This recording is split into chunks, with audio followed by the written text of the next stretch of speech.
It's not every day that you get a call that says, hey, do you want to talk to your former boss and ask him some questions about what went wrong? And so you didn't know it, but you're showing up to a roast, actually. I kind of figured. Yeah, these notes are mostly roast. No, I'm glad that you're all here. You're all keeners to be here on such a beautiful sunny day, and I'm really glad that you're here.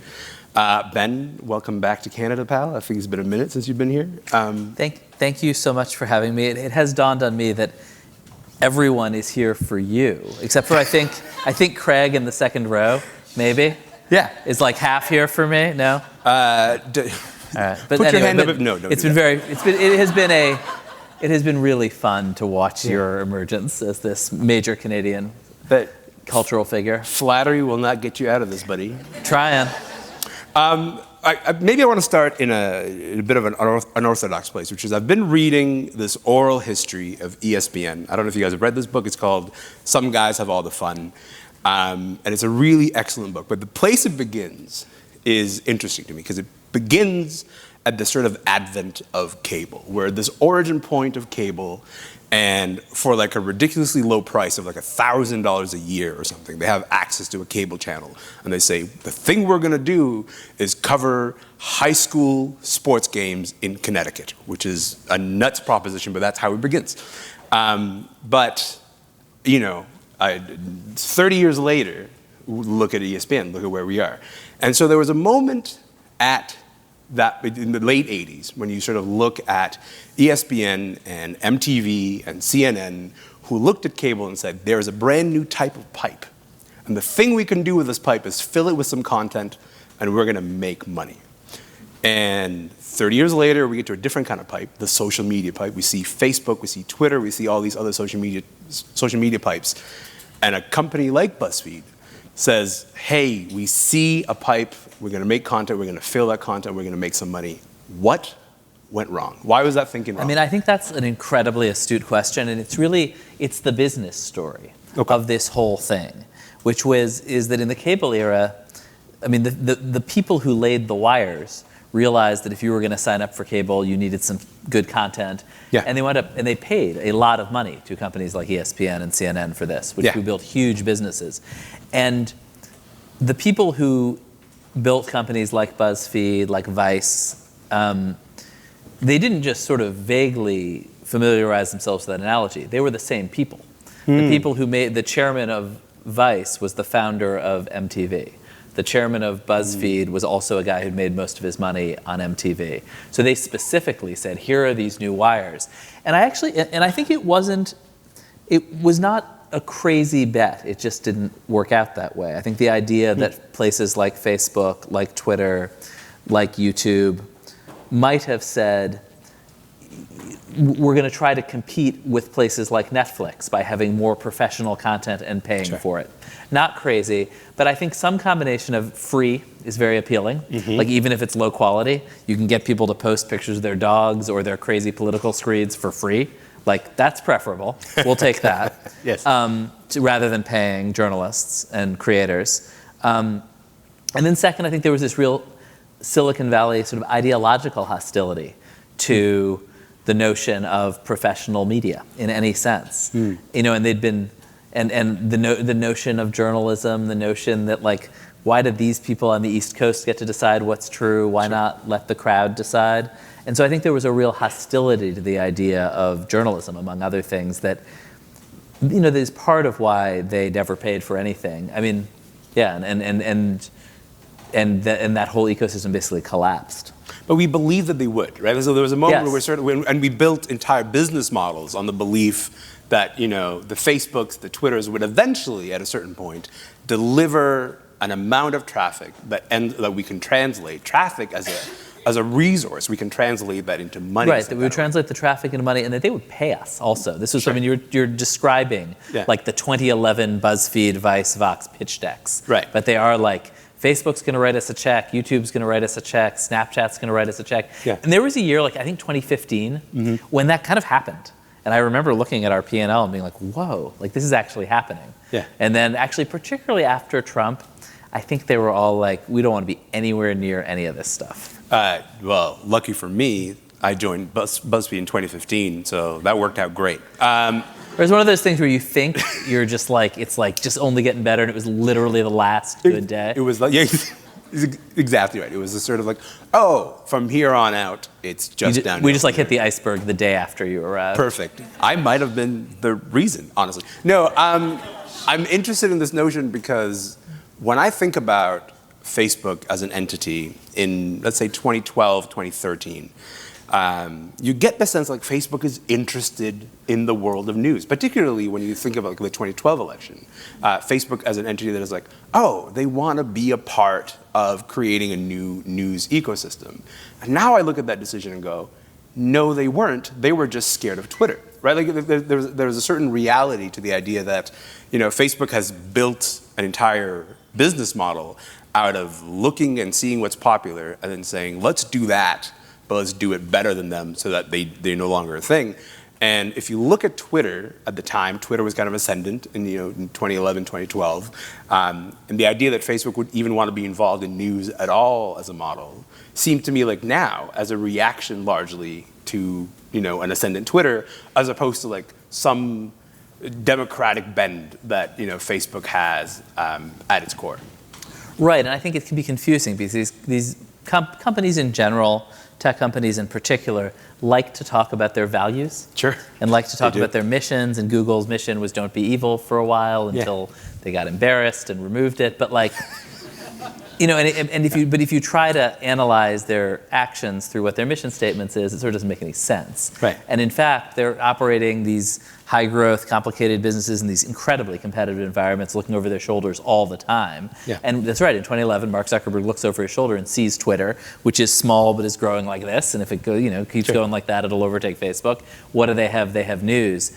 And so they basically are like, all right, we're going to kill them. We're going to take their business and pour gasoline on news on Facebook. Yeah. And one thing that when I was writing the book, maybe the biggest surprise to me was looking back.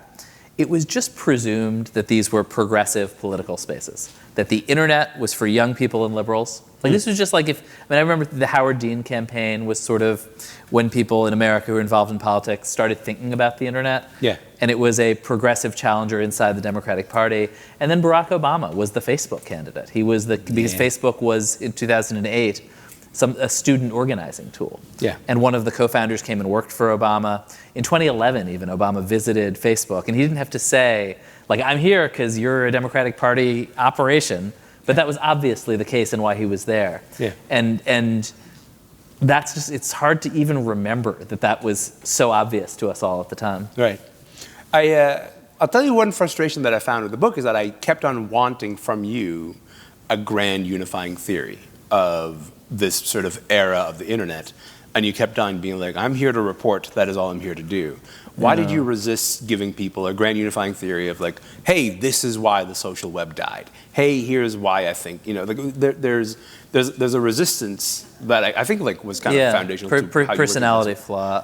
Yeah, okay, all right. And also, that makes sense. I mean, I guess to some degree, I guess I am a little resistant to these grand unifying theories, in part because I think there were a bunch of contingent decisions. Okay. Like I don't think Facebook and Twitter and YouTube had to say, you know what, we're going to be hostile to journalism and we're not going to ever pay for professional content. Sure. And in fact, I think you could make the case that they wouldn't be, that Facebook and the blue Facebook app and Twitter would be healthier today if they had thought, like other parts of the internet, the New York Times, Netflix are going to keep moving up market and we need to be able to compete higher in the market. I don't know, maybe not, but I basically think these weren't inevitable. And there's a sort of impulse to treat things as inevitable, and I think that's specifically why I resist the grand unified theory. Genuinely.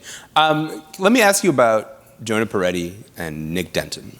They sort of work as two central characters in the book. They're not quite foils, but two different philosophies. Yeah. Do you want to talk about who they are and also why those two? Why not? Shane Smith as a... I know, there are a lot of great Canadians involved who have unfortunately... This wasn't me trying to make the case for Shane Smith, by the way. Who we typically choose to erase from our narratives. I noticed. We did notice. But No, there were a lot of ambitious, smart people in this kind of early 2000 to 2005 internet scene in New York. And again, like, it was so fun to report the book out. It's part of these things, there's things you have forgotten you ever thought. But there was also this moment in that period when the conventional wisdom was that Silicon Valley was dead. Like, the internet bubble had popped, the internet, like, whatever, it's over. And the real tech media innovation is happening in New York. And this was like, and the investment, and Foursquare was maybe the big company of that moment. It's all like, ancient history. I like the people like murmur of laughter in the crowd. Right, exactly. Like, it's that. Yeah. I used to check in on Foursquare. Right, yeah. I was the mayor of like the Booster Exactly, juice, and these were New York, and HuffPost. So in that downtown scene, two of the people who were kind of rivals and even a little bit enemies and acquaintances, but I chose them because they had very different visions of the kind of cultural and political impact of the internet. Sure. But also, ultimately to me this is interesting as a story about culture and politics more than a story about business. Yeah. And and Peretti was like this this kind of old-fashioned utopian who believed, and I think to some degree still believes, that the internet was fundamentally this transformative, progressive force that would, open spaces for new kinds of voices, for people who'd been shut out of the conversation, and this was a real operating theory that we had at BuzzFeed, that people on social media would be their best selves. Because while you might bear with me, in the privacy of the Google search box, look for whatever depraved thing you actually are looking for. Sure. On social media, you're going to post, like, here's a fundraiser for the victims of an earthquake. You're going to try to present yourself. Well, Peretti did that. Like, that was a foundational myth, and this is sort of the psychology of it. It was like, you would think that people would want their public selves to kind of be their best selves. Yeah. And in early social media, it was That's not true. a crazy thought. Like, I hear you guys laughing, but that's not a crazy thought. No, and our best, when I got to BuzzFeed in 2012, our most successful post ever was like, what was it? It was like 50 images that will restore your faith in humanity. Most of them, I believe, ripped off from the subreddit of that name. But it was like people dragging goats out of ponds and saving them from drowning. I mean, it was very sweet. Yeah. And the internet was full of that kind of just incredibly positive content. And that was, and so Jonah had this very positive idea of what the internet would do. Also it was the era of, what was what's his name? Dan Savage, the sex columnist who launched this campaign, sort of to allow gay kids to kind of see themselves. It gets better, right? Which were these incredibly moving, the ability of the internet to allow people who had felt so isolated to kind of see themselves, which also applied to Nazis, right? Like, I think we did not see that coming. Sorry, well, that got dark real quick. Okay. Sorry. Yeah. But in any case, and Denton had this totally different vision, which was that the internet would allow, would sort of strip away the hypocrisy and the masks and the things that went unsaid in media because they were too rude or too anti-establishment or too destructive, and that like the goal of the internet was going to be to say all the stuff that you hadn't been allowed to say before for journalists, to kind of print the things that they would say to each other at bars. And Gawker did do that, which was Gawker. That was Gawker's identity and its DNA, and specifically, actually, to publish sex tapes. Yeah, that's true. On the theory that like people like to look at them. Yeah. Don't be a hypocrite. Look at it. What I remember, like if we're going to take Jezebel, for example, as a foundational text of like what the Gawker mentality maybe was, Jezebel would be the kind of institution that would just be like, we're going to count how many, models of color these high fashion magazines would publish. And then we're going to say, look, they represent maybe 2% of the number of actual models that you publish. And then they would get embarrassed and they would react, right? So there's something transgressive about. Oh yeah, no, there were parts of it, I think, that like you look, it's, it's sort of a mixed legacy. And there's stuff like a lot of what the sort of early feminism at Jezebel that was like very ahead of its time and really changed the media industry. There was other stuff that was incredibly cruel to random individuals in a way that you would just never do now. Sure.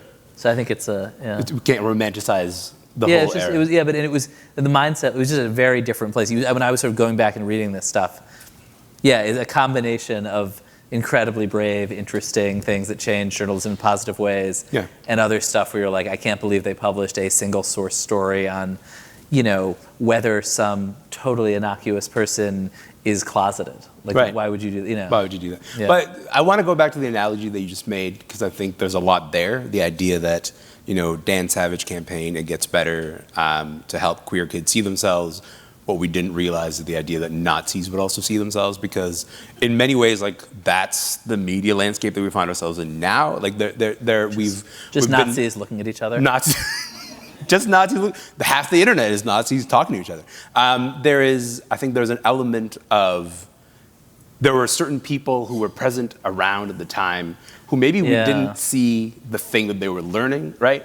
And so by this specifically, I mean, whether it's Breitbart, whether it's Steve Bannon, figures who had been observing what's happening at Huffington Post, observing what's happening at BuzzFeed, and taking from it the learnings of, like, this is how you motivate a sort of a set of politics, and kind of bring them on board, and use the internet to sort of rally those people. Why didn't we see that coming, do you think? Yeah, I mean, it's funny looking back. The founder of 4chan worked out of BuzzFeed's offices. Andrew Breitbart, not when you were there, and earlier.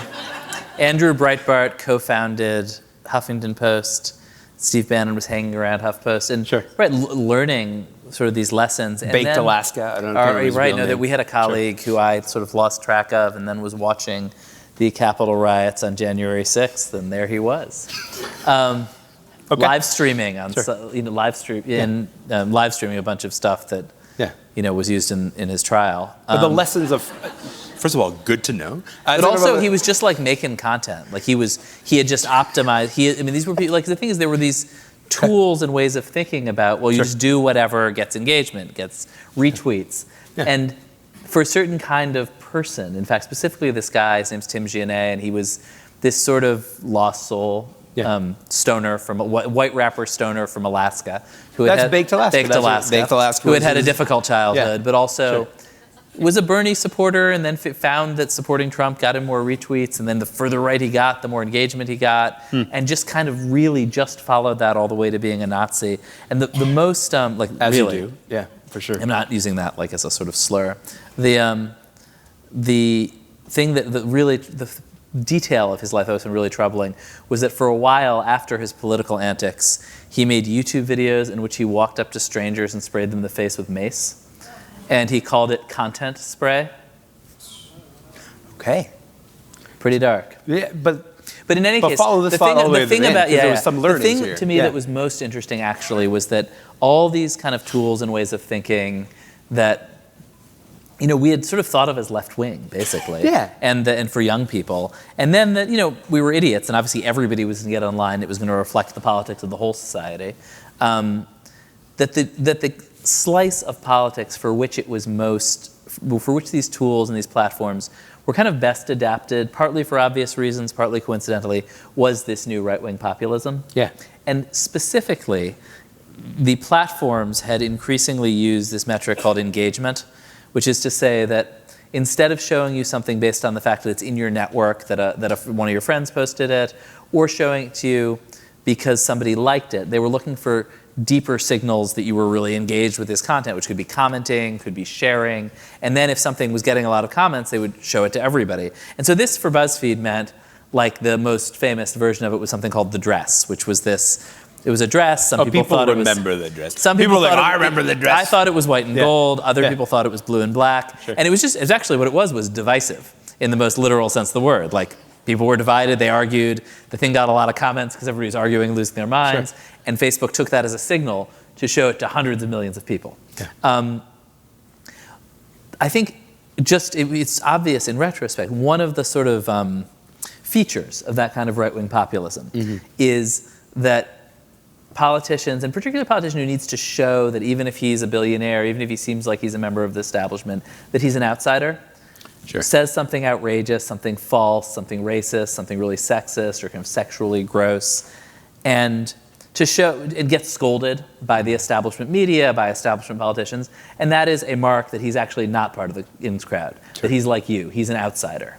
And that's a tactic that predates the internet and isn't about social media, but that plays incredibly well on Facebook. And it dominated Facebook. And Trump would say something outrageous, somebody would say he's a racist, somebody else would say, no, you're a racist, and that would be lots of comments. And Facebook's engineers, sort of looking through the other end of the telescope, would be like, wow, look at all this great engagement. People are spending an extra 30 seconds on average on this post. Sure. Amazing, more ad impressions. Let's show it to everybody. Right. And Trump totally dominated. And that style, Brexit is sort of the same, like that style of right-wing politics dominated Facebook to the degree that I think a lot of people thought there's some kind of conspiracy, like maybe the Russians and Cambridge Analytica have like hacked our brains, and it was really like, no, these very simple Facebook mechanics matched very closely with that style of politics in a way that wasn't exactly tactical. It was just sort of baked in. Well, I was going to say, like one of the, I guess, like least talked about elements, one of the least talked about stories that we published at BuzzFeed was the Kendall story of Cambridge Analytica. I'm so glad you raised this. Do you want to talk about this? Because we chased down Cambridge Analytica before anybody else did. I'm obsessed with this story because it's just sort of like the futility of all that we both do. Yeah. And everything Incredible. Greg does. Talk about it. So so there was I love how this story started. You've kind of heard of the Cambridge Analytica story, I think. It was, it started. Like a grand wizard. It started, this great Swiss journalist named Hannes Grassiger goes to a conference in Geneva where he wasn't really supposed to be, and on stage is this American political consultant talking as he sells his product to unwitting Swiss people, about how he secretly hacked America's brains and got Donald Trump elected with his secret whatever tactics. Sure. And so he writes this story for a Swiss magazine called Das Magazin, and it's like an incredible story, and it's all true. The guy said all this stuff because he's a con man. And the story goes viral in German and then gets translated in kind of samizdat, and then Vice publishes it. And then everybody else starts chasing it, and it starts to make it into, and then The Guardian picks it up. And it's like an amazing, too good to be true story. These political consultants who had all this data that they shouldn't have gotten from Facebook, and a scientist with a Russian name who was born in St. Petersburg, whose life the internet totally ruined, had been sort of adjacent to this.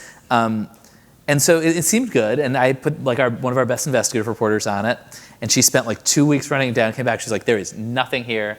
I've talked to everyone involved, these people are con men, they never even did any of the things that they said they were gonna do. They got fired by the Ted Cruz campaign because they were con men, the whole thing makes no sense. And I was like, that's amazing, write that story, that's a great story. So she writes that story, nobody reads it, has no impact on the cycle, books are written, dissertations are written, people are still talking about this thing.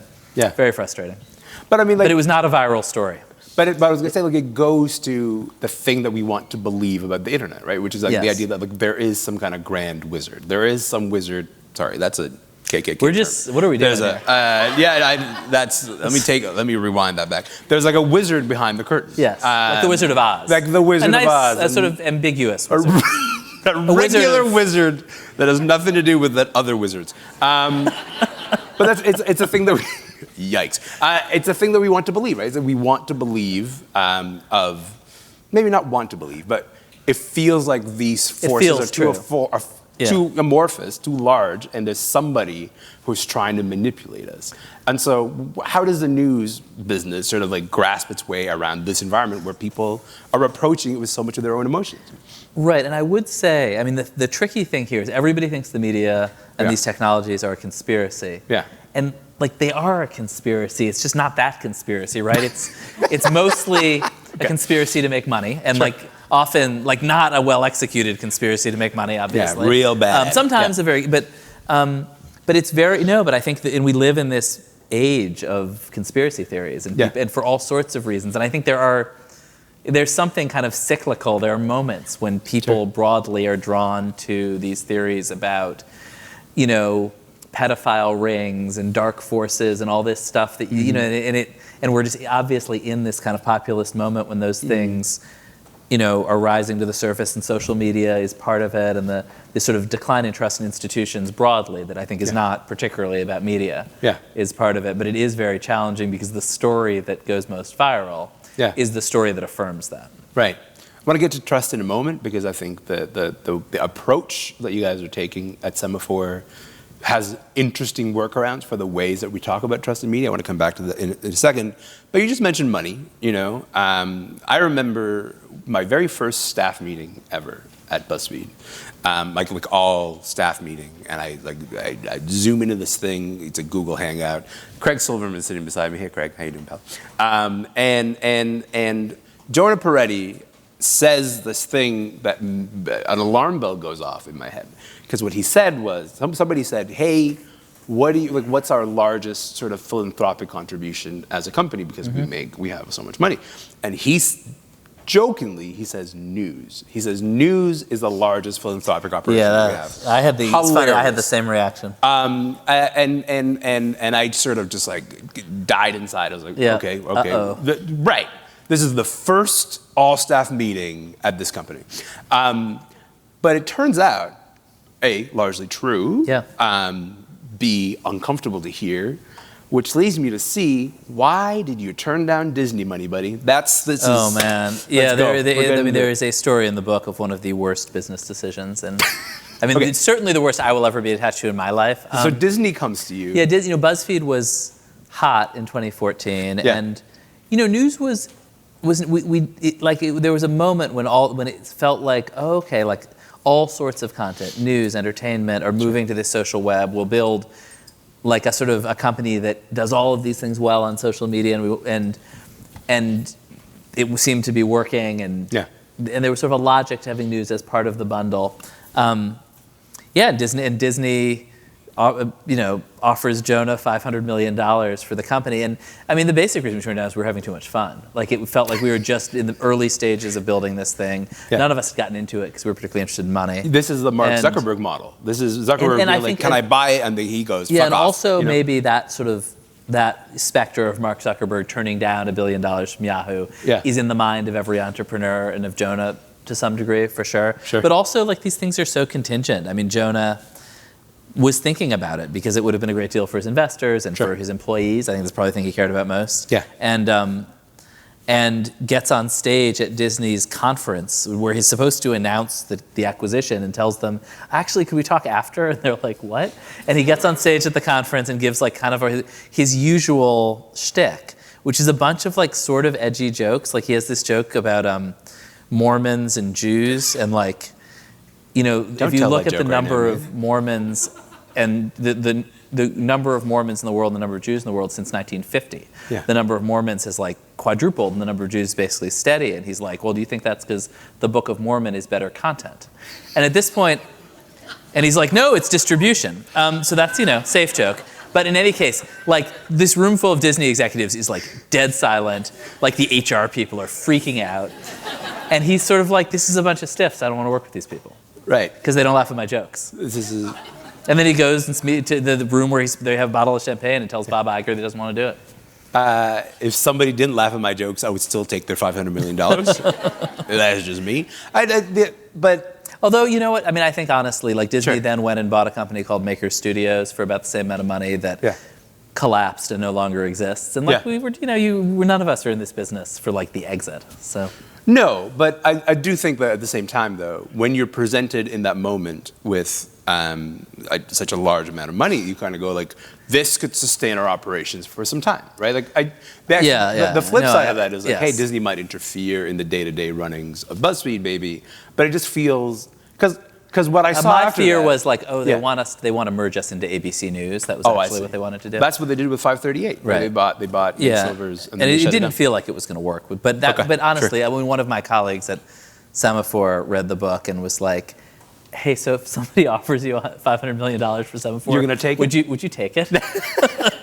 And you said? Maybe. Okay, oh my God. It does feel like the culture behind so many of these organizations, whether it's BuzzFeed or Gawker or Vice, was a bunch of older people who were scared of younger people. And they were basically at the time being like, no, we don't want to upset these people, so let's just make decisions that, don't threaten them in any kind of way. And this feels like... Wait, this was the culture of the investors vis-a-vis the management, or the management vis-a-vis the staff, or both? Both, but really... Was I older or younger? Take your pick, pal. No, I felt like Gen X really was able to like navigate bridge the gap. Yeah, sure. But there's an element of like, hey, we're doing a cool transgressive thing. Yeah. Let's not fuck it up, no matter what the no matter what the outcome is. Well, there was a sense that like the magic was, I mean, maybe a different way to put it, was that like the kind of magic was in the culture of the place, and that you were able to attract these incredible stars. I mean, like if you think about the team of people we hired here, you and Sachi and Craig and Paul McLeod and Emma Luke, these were like incredibly talented people, Jane Litvinenko, like, and we were like, I just felt like we were able to attract these incredibly talented people with a culture we didn't want to screw up. That's true. And so that is certainly true. But there is also, I think more, I actually think of this much more when I was at the New York Times. That like where, for a period, the core dynamic at places like the Times or the New Yorker was that the old people are afraid of the young people. Okay. I mean, that was the real kind of cultural revolution vibe. Yeah. I want to talk for a moment about the durability of blogging as a format.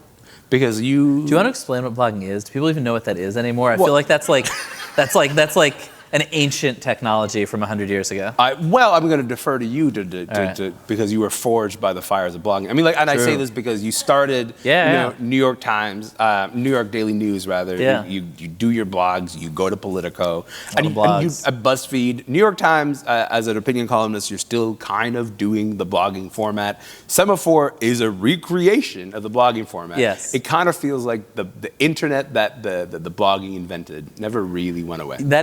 I think that is a good point. I mean, I like, it's funny because I'm going to my 25th college reunion on Thursday this week, and wrote some little bio for it, and realized that like all of the things I've been doing we didn't even have words for when I was in college, like that I was a blogger.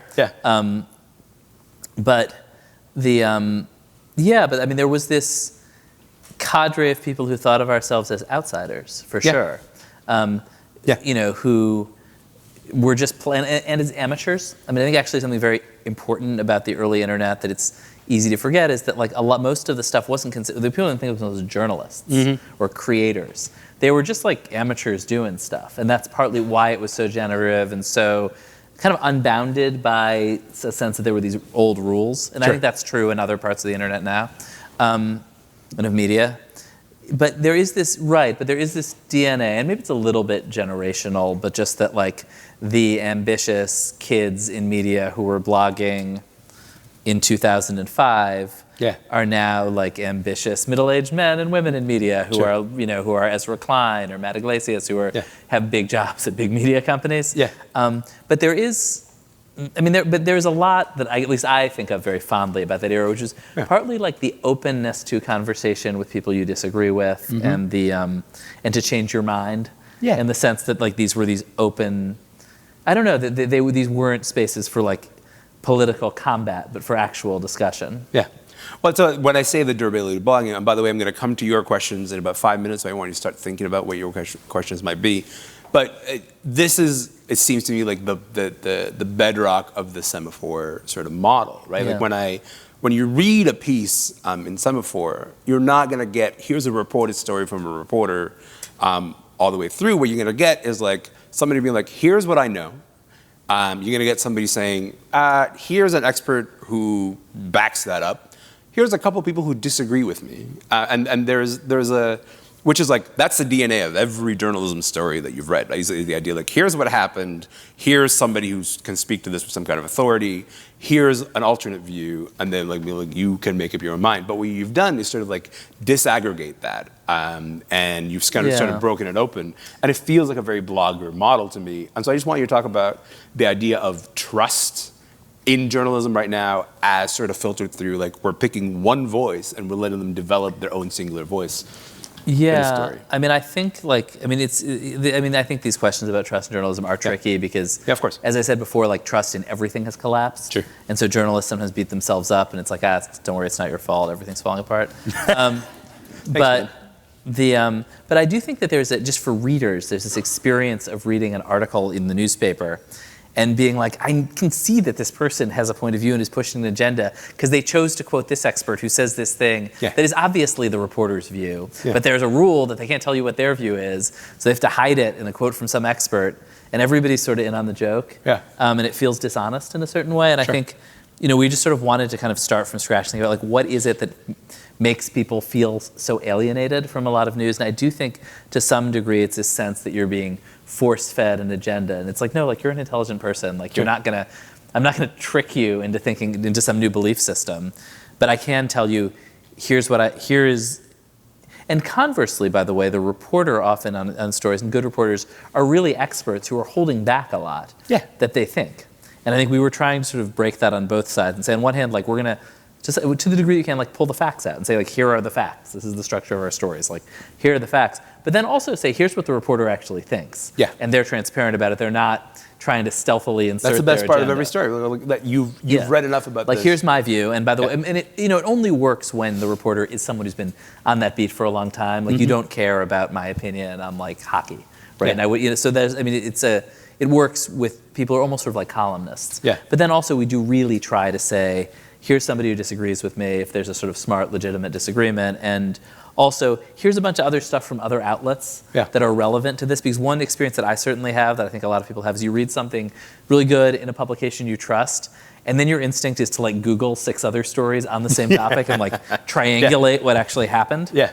And so you just... So we try to provide that place. Service. Yeah, like the best example of this is like the story of the semaphore did, I think, yesterday or today, that just pulls together a history of, like, hey, here's how Ireland came to support the Palestinian statehood. And it gives you, like, a deep sort of well-reported history of, like, here it is from Irish sources, here's some people who go, like, I don't know about this. But it ends up, you end up walking away from that being like, this gives me all the tools that I need to understand how the story came to be. Yeah, and I hope you don't leave it thinking, like, and Semaphore is trying to change my mind about the Palestinian state one way or the other. Because I think that's probably futile. You don't. And not our job.